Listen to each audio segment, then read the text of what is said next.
brighter, very shiny, like a light bulb. It's 8:49. We are in the Apt Kitchen getting ready for our family gatherings this holiday season. So why not give yourself a little bit of a break by preparing a few easy meals in a crock pot? I am all about this. And here with a few healthy recipes is nutrition and fitness expert Ashley Pettit. Morning and welcome back. Good morning. Yeah. It's good to be here as usual. Absolutely. You look great. How's the baby? Baby's great. 14 months and running circles around mama already. Oh, so wow. we're good. And so this is going to be the Christmas where she really gets it. Yes. Yeah. Like the stocking and everything's really legit this Christmas for I her. like Yes. it. It's Well, really I'm fun. glad you're focusing your energy on that instead of cooking. But these are healthy versions of crock pot meals because some of them can be a little caloric or we think of them as comfort foods. Yes, exactly. And it's cold weather. Clearly today, 51-degree forecast, so we're not quite there yet.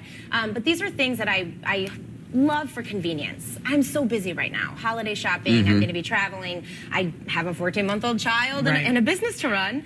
So throwing some food in here overnight, waking up and having meals ready, or throwing it in the morning and having meals ready when I come home from work is ideal. Right. And making them That's healthy. why you love it Yeah, too. and most recipes are those 8 to 10 hours. It's like it's almost designed perfectly for a night of sleep or a day at work. I mean, it's like perfect timing. Yes, exactly. So I took some very popular things. I do like to feed people from around the world. Okay. I love Good. flavors. And you know what? This time of year, you need variety because you Yeah. get tired of the same old things, right? Because you like to have the comfort food, Right. Yes. but not every day. Exactly. And keeping it outside the box too, like flavors without the fat. We were just talking about sodium off air. You want to keep the sodium down. A lot of people are buying box soups and box meals right now that have all those preservatives. So for me, it's as simple as a chickpea curry and vegetable dish. You know, you throw it in there at night. I use coconut milk to make it a little bit thicker, so you're not using heavy whipping cream. But curry people love the flavor of curry. So for vegetables, can you throw them in there frozen, right? Or You do you can want throw them in there frozen, and I do suggest for produce that's not in season, buying the organic frozen version is completely fine. Okay. But frozen vegetables, I do warn people, have a lot of water retention in them,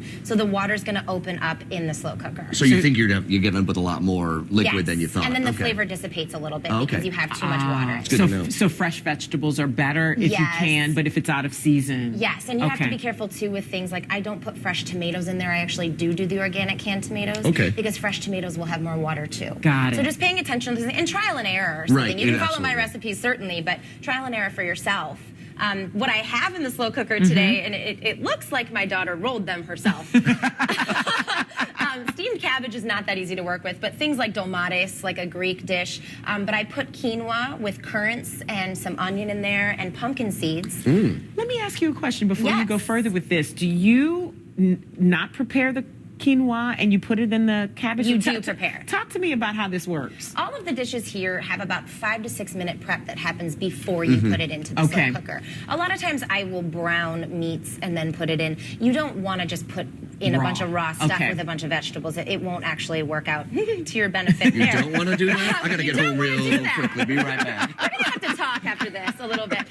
But you know, it's very easy. You steam the cabbage first and you cook the quinoa, but then you put it all together, and then I have my marinara here. And it's literally as simple as, back up. No one wants tomato sauce on them, right? Because here's the thing. You pour it, you're going to wear it. Yeah. I wear a lot of food on me. it's not good. But you just pour that, and then you're ready to serve. Nice. So there are some steps before and some steps after, but they're very minimal. So. And for a party. Yeah, it's absolutely. And then it's really easy to serve, too. I had a party once where I just had a bunch of crock pots out with some serving utensils. You scoop it in there. It's almost a nice little presenting dish already. It is. Where's my invite, by the way? We're going to have to get back to that. For sure. Now, what's next? Cassoulet. So again, I love France. It's one of my favorite countries, but eating there is just like my waistline expands. Right. By Oh, yeah. 20 inches. So I did a cassoulet dish, but instead of regular bacon, I used turkey bacon. Nice. Okay. Instead of a fatty pork loin, I did a pork tenderloin and I trimmed it. And then I did chicken sausage with added flavor. So I'll do like a spicy version of it. And then it's just fresh herbs. So it's actually thyme and rosemary. I can't wait to taste this. Cannellini beans, and then I used gluten-free whole grain breadcrumbs instead of the normal, white breadcrumbs. We've talked about bread before, you and I, so we know how I work on that. That's awesome. It's good, huh? And that's good comfort food that you wouldn't necessarily expect. Okay, my mouth is full. Real quick. Yes, There's one over okay, here. chicken tikka masala. So sprouted brown rice is the base of it. You cook that separately. I do the Annie Chun's. It's 90 seconds in the microwave. Again, you get sprouted brown rice instead of 45 minutes of cooking rice. The chicken and the tomatoes and the coconut milk and the tikka masala sauce are in the slow cooker overnight. That's it. And I serve it over greens to volumize my dish. That's another thing. Slow cooker meals may usually just be the protein and the vegetables, but putting some raw things and some sprouted grains underneath is going to actually fortify the meal and make it more filling. And that's, for sure. And those spices get to, really get savory in there. Yes. It's all about flavor. 2 thumbs up on these comfort foods that are easy, because that's the thing. Right. Comfort food takes time. For more information, thank you, Ashley. I You're appreciate it. welcome. Happy holidays. For more information, log on to ashleypettitliving.com. And I'm going to heat that up and have that for breakfast.